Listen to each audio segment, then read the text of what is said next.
Thank you for joining the Los Angeles County Fire Department for this week's Sizeup. I'm Captain Sheila Kelleher-Burko with the department's Public Information Office. As we move into September, we're taking a look at the call volume for the last 2 weeks. Over the past 14 days, Los Angeles County Fire Department was faced with record temperatures and extreme drought conditions. The scorching temperatures soared into the triple digits over the Southland. The heat didn't stop the men and women of our department from responding to over 18,489 calls. Here's the breakdown. 12,846 were for medical rescues, 485 were for non-medical rescues, 373 were for fires, and 27 of those responses were for brush fires. The large fire that grabbed all the headlines was a route fire, which began midday along the 5 freeway north of Lake Hughes Road, just north of Castaic. It burned 5,208 acres, destroyed 2 structures, and led to 7 firefighter injuries. The fire threatened 500 homes at one point and briefly caused area evacuations. Several lanes of the 5 freeway were temporarily closed. LA County Fire battled this fire under unified command with the Angeles National Forest Fire Department, as well as assisting agencies, CAL FIRE, LA County Sheriff, and the California Highway Patrol. All of the injured firefighters were released from hospitals and are doing well. There were no other injuries reported. If you want to stay up to date with current incidents in LA County, make sure you follow us on LA County Fire PIO Twitter account.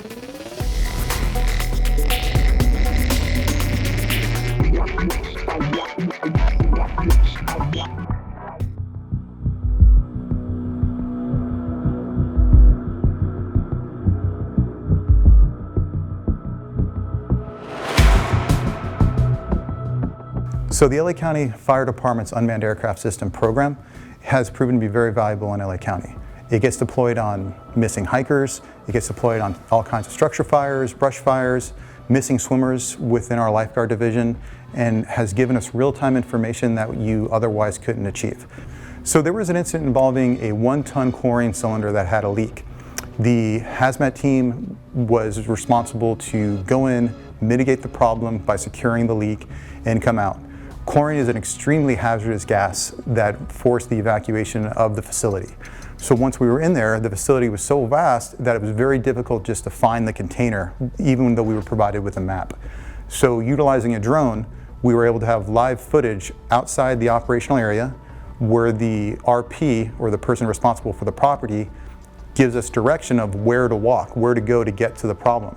So that drone could basically fly ahead or fly near our entry team and guide them to the product without any problems.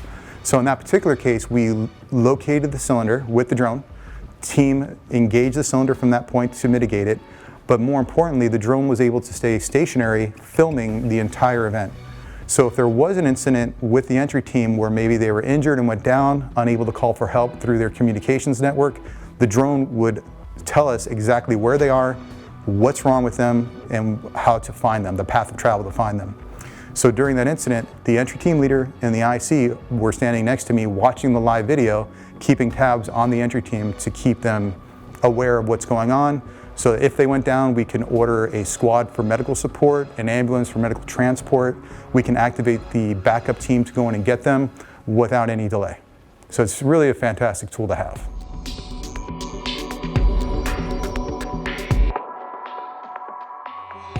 On August 15, 2022, Battalion 6 and 22 hosted a pickleball tournament fundraiser. 19 teams from LA County Fire Department showed up to compete for the top honors.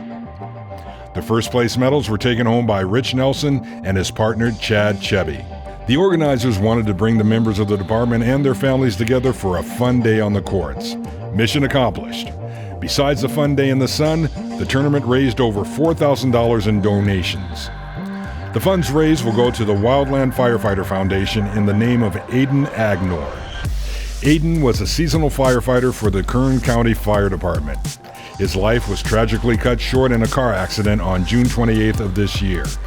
The tournament would not have been the success it was without the generous contribution of so many donors, including the Paseo Club, the Pickleball NAG, LA County Benefit and Welfare, and Amber Davidson Photography, to name a few.